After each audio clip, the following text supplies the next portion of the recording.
सकाळचे 6 वाजलेले आहेत आणि मंदिरात आता सकाळी आरती असते, पूजा असते, अशी अभिषेक असतो.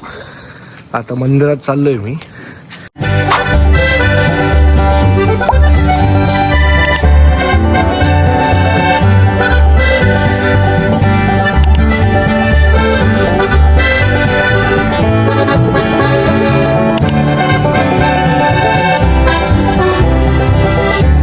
तर रामराम मंडळी, मी तुमचा मास्तर. आज आपण पाहणार आहे आपल्या नेप्ती गावची जत्रा. पण मी तर मंदिरात यायला निघलो होतो ना. मंदिरात आलोय, आता पूजा चालली आहे.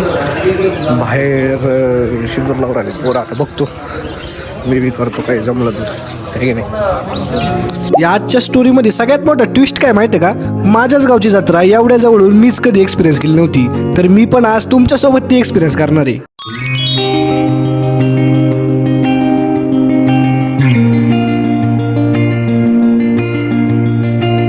आमच्या गावची जत्रा ही बिरोबा देवाची असती आणि हे खूप जागृत देवस्थान आहे बरं का. आता काही जण म्हणतील बिरोबा देव आमच्याही गावात आहे, तर हा देव सगळ्या गावांमध्ये असतो. तोही कंपल्सरी असतो. ते का बरं? त्याची स्टोरी पण खूप छान आहे. लहानपणीपासून ऐकत आलेल्या इडापिडा टळू दे आणि बळीचं राज्य येऊ दे ह्या वाक्यामध्ये याचा पूर्ण इतिहास दडलेला आहे. आपल्यातले बरेच जण बळीचा अर्थ बळीराजा म्हणजे शेतकरी असा घेतो, तर तो तसा नक्कीच नाहीये. या वाक्यातील बळीचा अर्थ आहे बळी चक्रवर्ती. तुम्ही श्रीकृष्णाच्या वामन अवताराची स्टोरी तर ऐकली असेल. त्यांनी ज्या राजाच्या डोक्यावरती पाय ठेवला होता तोच हा बळी चक्रवर्ती. या चक्रवर्ती म्हणजे एक पदवी आहे. पृथ्वीवर जेवढी जमीन ही मानवाला माहिती आहे त्याचा राजा म्हणजे चक्रवर्ती. हा देवरूपी राजा इतका चांगला होता की त्याचं अजूनही राज्य गेलेलं नाहीये. तर ते कसं? हे आपले बिरोबा, खंडोबा, म्हसोबा, भैरोबा हे जे देव आहेत हे त्याचं राज्य राखतायत. आणि आज आपण वेगवेगळ्या सणांमधून त्याचं ऋण व्यक्त करतोय आणि तो सण म्हणजे जत्रा. कोतवाल तू काशीचा सरसेनापती झाला इथे, सरला अंधार भैरवा पाऊल तुझे पडले जिथे.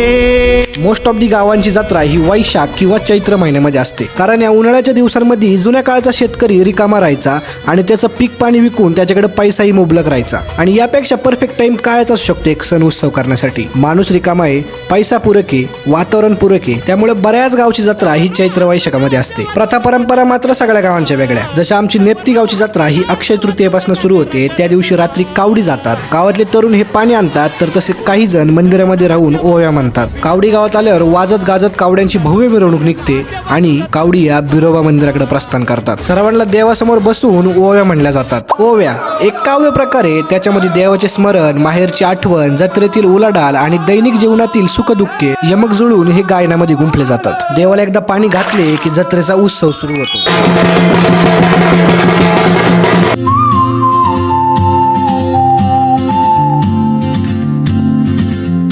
हे आमच्या गावातील बिरोबाचं मूळ ठाण आहे आणि हे त्याच्या धनगरणीचं. दिवसभर सगळ्यांचा देवदेव करून झाला की संध्याकाळी असतो मनोरंजन म्हणून लोकनाट्याचा तमाशा.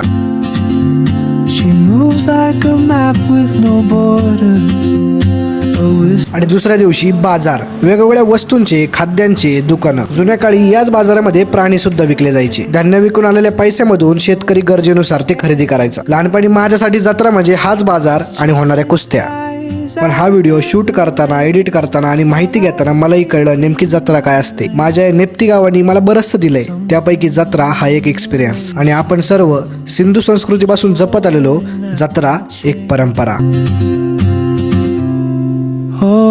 व्हिडिओ कसा वाटला कमेंट मध्ये नक्की सांगा आणि लाईक आणि सबस्क्राईब करायला नक्कीच विसरू नका.